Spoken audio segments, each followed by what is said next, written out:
Hi, welcome back to the channel. So let's head straight to Germany today.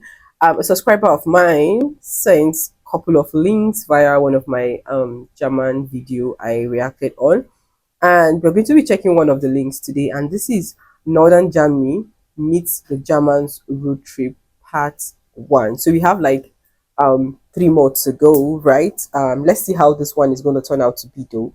So yeah, if you want to go on this journey with me, let's go find out for ourselves. Don't forget to like, comment, and share the video. Let's check this interesting video out. Moin! Moin! Hey! Moin! Moin! Moin! Moin! Moin! Welcome to the first leg of our Meet the Germans road trip. And as you might have guessed from those greetings right there, we're up north. According to the Happiness Atlas, this is where many of the happiest Germans live. That doesn't necessarily mean that you'll feel the happiness oozing out of them.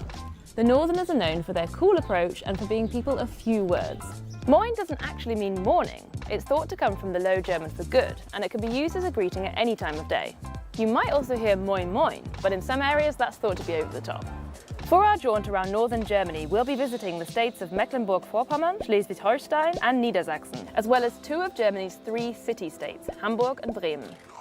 Don't be deceived. While the weather kind of seems okay today, these guys are never far away.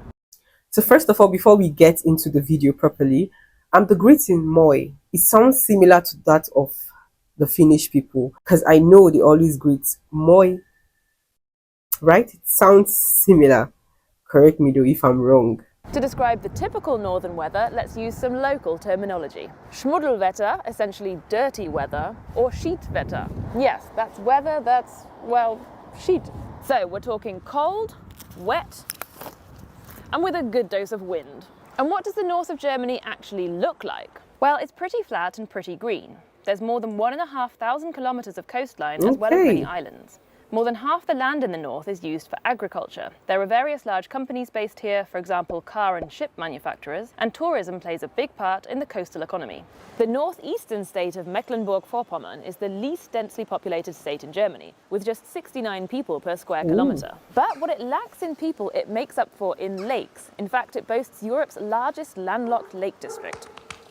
Meckpomm is the only new or former East German state in the north of Germany. You can still see a few reminders of this era, for example in its Plattenbau or prefab architecture and long stretches of FKK nudist beaches. Perhaps the most iconic symbol of German beaches is the Strandkorb, or beach basket. It was invented here in Rostock in the late 1800s as a comfortable solution for wind-battered tourists on the Baltic coast. Today you can rent them along much of Germany's coastal areas and islands. Talking of islands, I honestly had no idea that Germany had any islands until I moved here, which is pretty embarrassing considering it has more than 40 of them. You've got your more schickimicki Sylt, where you can do a bit of German celeb spotting. For the best chance of sun, head to Fehmarn or Rügen, or venture further out to the Helgoland archipelago. Then there's the chain of East Frisian islands, many of which are car-free or car-restricted zones. I've taken the ferry over to one of the larger islands, Norderney, in order to get a feel for German island life. Ja, hier ist es ruhig. Ruhiger wie auf dem Festland. Definitiv entspannter. Man braucht kein Auto. Und ganz gesunde Luft, man schläft ja wie tot. Hier ist so ein bisschen heile Welt noch. Im Winter haben wir ein bisschen Ruhe, jetzt haben wir ein bisschen Trubel, ne? Da leben wir natürlich von. Hier hat man Ruhe, Sportbewegung, die Work-Life-Balance ist einfach. Okay, that makes sense. This is also a really rich area for biodiversity. The Wattenmeer is the world's largest unbroken system of intertidal sand and mudflats, and a large part of it is found along Germany's North Sea coast. It's a vital site for migratory birds, and it's home to numerous plant species and animals like seals and harbour porpoises. One thing that connects all the northern states is language. Low German, known as Plattdeutsch or Niederdeutsch, is an officially recognised and protected regional language. It's descended from Old Saxon, and it has many different local dialects, such as Hamburger Platt and Mecklenburgisches Niederdeutsch. While High German has been encroaching steadily since the 1950s, Platt is still widely spoken among the older generation, and efforts have been made to preserve the language, for example with radio shows and lessons in schools. And some young people are also keen to keep their linguistic heritage alive.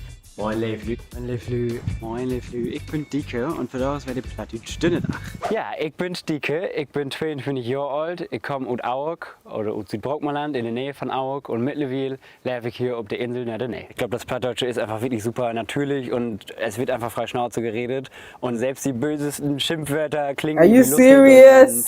und man nimmt es nicht übel. Es ist halt in der Vergangenheit eben häufig so gewesen, dass ältere Personen ihren Kindern oder ihren Enkeln das nicht mehr beigebracht haben, weil es dann immer hieß, die können dann niemals wirklich Hochdeutsch sprechen oder das gab da immer so ein paar Vorurteile in der Vergangenheit und das kann ich halt total widerlegen. Mir hat das sogar eher noch viel gebracht, weil das auch ähnlich zum Englischen zum Teil ist und dadurch ist mir zum Beispiel das Englischlernen eigentlich relativ leicht gefallen dann in der Schule. Ja, also es ist eben ein Teil von Ostfriesland und auch ein Teil von Norddeutschland. Das ist eben was bewahrt werden muss. Back in the day, Low German was also the Seemannssprache, nautical language, and Hansasprache, Hanseatic or trade language. And that's our cue for a little walk down memory lane.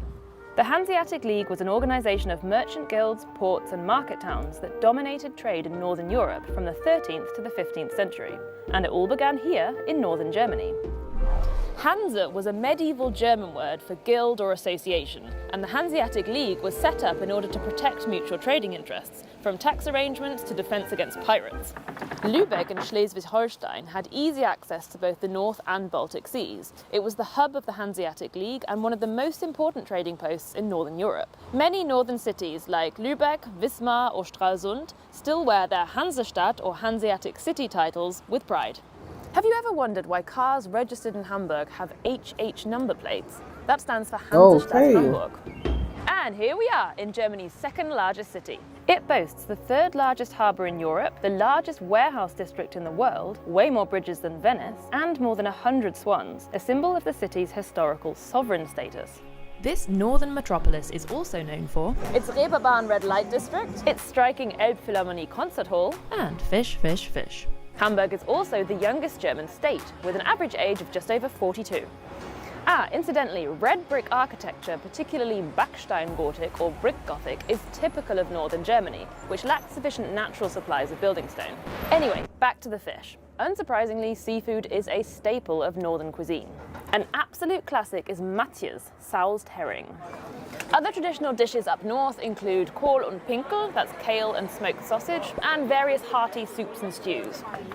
Labskaus was originally whipped up from long-lasting ingredients for sailors on long trips at sea. It's kind of a mush of corned beef and potato. If you're lucky, you might get some pickled herring and a fried egg on top. Fancy something sweet? Allow me to introduce you to one of my all-time favourite German foods, which was invented right here in Hamburg. The Franzbrötchen. Think cinnamon swirl, but even better. Why do I feel happy watching this? Because I feel like I'm getting to know more about northern Germany that I don't have idea about. Like the structures of the building here, like the personality. I love the fact that the guy said they can literally speak whatsoever they want and it will definitely sound funny, which makes sense. So I feel like in the northern Germany, they live a very free life, comfortably life, right? Please correct me if I'm wrong on the comment section, but I'm so glad I'm checking this out because there's a lot of beautiful things to learn here. And of course, we can't neglect the beer. Exactly which brand you drink depends largely on where you are. Here in Bremen, just as everywhere else, there's plenty of local pride involved. But here in the north, we're generally talking some kind of Pilsner. But there's another drink that I've had on my bucket list for ages, Ostfriesentee. Move over Turkey and Great Britain. Ostfriesland is apparently the tea drinking capital of the world. The East Frisians drink an average of 300 litres of tea a year. And there's a whole ritual involved. I've come to Leer, the birthplace of East Frisian tea, to get initiated in a traditional tea ceremony. Als erstes braucht man erstmal einen schönen Kluntje. Der kommt zuerst in die Tasse. Dann gießt man den Tee ein und das knistert jetzt ein bisschen. Der Tee ist schön dunkel und kräftig. Das ist ein kräftiger Assam-Tee. Dann braucht man Sahne und das machen wir immer entgegen dem Uhrzeigersinn, weil wir beim Teetrinken die Zeit anhalten möchten. Und das Ganze nennt sich dann das magical, weil das aussieht wie eine kleine Wolke. Umrühren darf ich nicht, oder? Nein, es wird einfach so in Schichten getrunken. Also man trinkt gleich erstmal so diese sahnige Schicht und dann trinkt man langsam eben sich durch bis zum letzten süßen Schluck. Die Menschen haben ja hier früher sehr viel auch draußen gearbeitet. Es war oft schlechtes Wetter, es war kalt, es war nass. Und da war so eine Teepause sehr willkommen, weil der Tee ist schön heiß. Außerdem wird bei der Zubereitung von Tee ja das Wasser abgekocht. Und das war sehr gut, weil das Wasser war oft sehr keimhaltig hier in Ostfriesland. Die Leute wurden krank, wenn die das Wasser so nicht abgekocht getrunken haben. Als Ostfriese wächst man da einfach rein und man weiß eigentlich gar nicht, wie man anders Tee trinken kann. Don't be surprised if your host tops you up immediately. Apparently it's commonplace to drink at least 3 cups. Then you show that you've had your fill by placing your teaspoon in your cup.